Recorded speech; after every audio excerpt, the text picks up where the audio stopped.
नमस्कार दोस्तों, पीसीए हिंदी ज्ञान में आपका हार्दिक अभिनंदन और स्वागत है। मित्रों, आपका अपना यूट्यूब चैनल हिंदी पीसीए ज्ञान को आप सब्सक्राइब कीजिए, ज़्यादा से ज़्यादा शेयर कीजिए, जिसके माध्यम से आपको हिंदी व संविधान की अच्छी जानकारी दी जाएगी। मित्रों, अपना टॉपिक चल रहा है, अपने शब्द युग्म चल रहे हैं हिंदी में, तो कुछ शब्द युग्म पर हम चर्चा करते हैं। एक मित्रों शब्द आता है जरठ, ये जरठ शब्द, और एक है जठर। जरठ जरठ मतलब बूढ़ा को कहते हैं, बूढ़ा को जरठ कहा जाता है। बूढ़ा व्यक्ति होता है उसको मित्रों जरठ कहा जाता है। ऐसे ही जठर, जठर ये अग्नि को कहते हैं, सॉरी जठर हो गई तो जठर पेट को कहते हैं मित्रों। जैसे जठरा नल तो पेट की आग, अनल आग कहते हैं लोग। तो यहाँ पर जरठ का मतलब बूढ़ा हो गया, और जठर, जठर का मतलब यहाँ पर आमाशय हो जाएगा, आमाशय या पेट कह सकते हैं, पेट। मित्रों आगे हम चलते हैं। निशा मुख लिखा हुआ है, निशा मुख मतलब निशा का मुख दिखाई देने लग गया है, अर्थात संध्या काल को निशा मुख कह सकते हैं। रात्रि का जो मुख है उसको हम निशा मुख कह सकते हैं। निशा मृग, रात्रि का जो मृग है उसको हम निशा मृग कह सकते हैं। अर्थात यहाँ पर हो जाएगा ये अपने सियार हो जाएगा, सियार, जिसको रात्रि का जानवर कह सकते हैं। ऐसे ही खरा, खरा आदमी है तो ये शुद्ध हो जाएगा कि यह शुद्ध आदमी। और खर्रा ये मित्रों लंबा चिट्ठा होता है, लंबा चिट्ठा, उसको हम खरा कह सकते हैं। ऐसे ही मित्रों निशान, निशान, एक निशान इसका मतलब चिन्ह होता है, और एक निशान इसका मतलब ध्वजा होता है, ध्वजा, या हम झंडा कह सकते हैं। ऐसे में आगे बढ़े तो मित्रों तरणी और तरणी ये दो शब्द हैं। एक तरणी जिसमें मात्रा छोटी है लेकिन इसका अर्थ बड़ा होता है, इसको हम उल्टा लेंगे, मात्रा छोटी लेकिन अर्थ बड़ा, मतलब सूर्य बड़ा होता है और इस तरणी का अर्थ होता है सूर्य। और जिस तरणी में मात्रा बड़ी है लेकिन अर्थ छोटा है, इसका अर्थ हो जाएगा मित्रों नाव। तरणी बड़ी मात्रा तो अर्थ छोटा है, ऐसे आप इसको उल्टा ध्यान रखेंगे। तम, तम कहते हैं मित्रों अंधेरा को कहते हैं, अंधेरा को हम तम कह सकते हैं। और तमा मित्रों रात्रि को कहा जाता है। तमा किसको कहा जाता है मित्रों? रात्रि को। तम चर, रात्रि को चलने वाला, अर्थात उल्लू को हम क्या कह सकते हैं?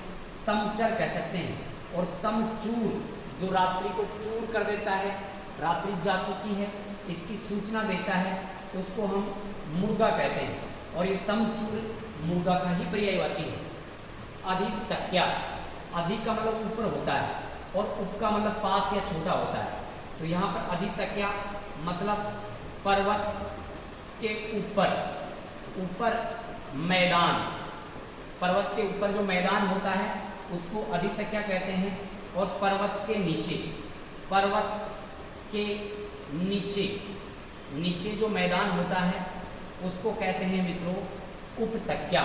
मतलब पर्वत के नीचे जो भूमि होती है उसको उपतक्या कह सकते हैं, और पर्वत के ऊपर जो भूमि होती है उसको अधितक्या कह सकते हैं। ऐसे ही विपण का मतलब मित्रों होता है बाजार। विपण का मतलब क्या होता है? बाजार होता है। और बाजार में होती है दुकान, दुकान होती है मित्रों छोटी। तो इस विपण, विपणी का अर्थ होता है मित्रों दुकान, और दुकान को चलाने वाला बड़ा होता है। तो यहाँ पर दुकान को चलाने वाला बड़ा, तो मात्रा इसमें देखो बड़ी है, तो इसका मतलब हो जाएगा दुकानदार। दुकानदार को हम विपणी कह सकते हैं। दुकानदार बड़ा होता है और दुकान छोटी होती है जिसको चलाता है। मेघ का मतलब होता है बादल। मेघ का मतलब क्या होता है मित्रों? बादल। और मेघ का अर्थ होता है यज्ञ। मेघ का अर्थ होता है यज्ञ, अश्वमेध यज्ञ। ऐसे ही मेघ, मेद का मतलब होता है मित्रों, यहाँ पर हम बात करें तो मेद का अर्थ होता है पेट। मेद का अर्थ क्या होता है? पेट। और मैदा, मैदा का मतलब होता है चर्बी। चर्बी, पेट भर जाए तो चर्बी कहते हैं। ऐसे ही मैदा, मैदा का अर्थ होता है महीन। महीन जो आटा होता है, आटा, उसको हम मैदा कह सकते हैं। तो ऐसे ये 4 शब्द हैं। मेद का मतलब बादल, मेद का मतलब यज्ञ, मेद का मतलब पेट, और मैदा का मतलब चर्बी, और मैदा का मतलब महीन आटा। ऐसे ये कुछ शब्द हैं। ऐसे ही मित्रों हम आगे की ओर बढ़े तो यहाँ पर कुछ शब्द और आते हैं जो शब्द युग्म के अंतर्गत पूछे जाते हैं। शब्द, और एक ये शब्द, शब्द का मतलब होता है यहाँ पर मित्रों रात्रि। शब्द का मतलब क्या हो गया? रात्रि। और इस शब्द का मतलब होता है सभी। इसका अर्थ होता है सभी, या इसको हम समस्त भी कह सकते हैं, समस्त। ऐसे ही मित्रों शबनम, ओस की बूंद को शबनम कहते हैं। ओस की बूंद, ओस की बूंद को क्या कहते हैं मित्रों? शबनम। नम हो गई सब। ऐसे ही सबल, ये कीट पतंगा, कीट पतंगा को हम क्या कह सकते हैं? सबल कह सकते हैं, जिसमें ये से आएगा, और से बल, बल सहित। इसका अर्थ हो जाएगा बल सहित, बल सहित से बल। ऐसे ही मित्रों एक शब्द आता है मंदिर। जैसे अपनी देसी भाषा में बोलते हैं कि कहाँ जाके आए हो? मंदिर जाके आया हो। नहीं, अशुभ है। मंदिर का अर्थ होता है पर्वत। मंदिर का अर्थ क्या होता है? पर्वत। और मंदिर का अर्थ होता है देवालय। देवालय होता है। तो इसको हम ऐसे याद रख सकते हैं मित्रों कि मंदिर के ऊपर मंदिर, मंदिर का ऊपर मंदिर मतलब पर्वत के ऊपर क्या है? देवालय।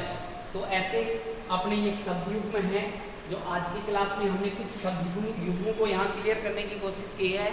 ऐसे ही मित्रों और भी अच्छे अच्छे आप लोगों के लिए वीडियो बनाकर हम हिंदी का पीसीआई हिंदी ज्ञान के माध्यम से हिंदी की अच्छी अच्छी जानकारी देंगे।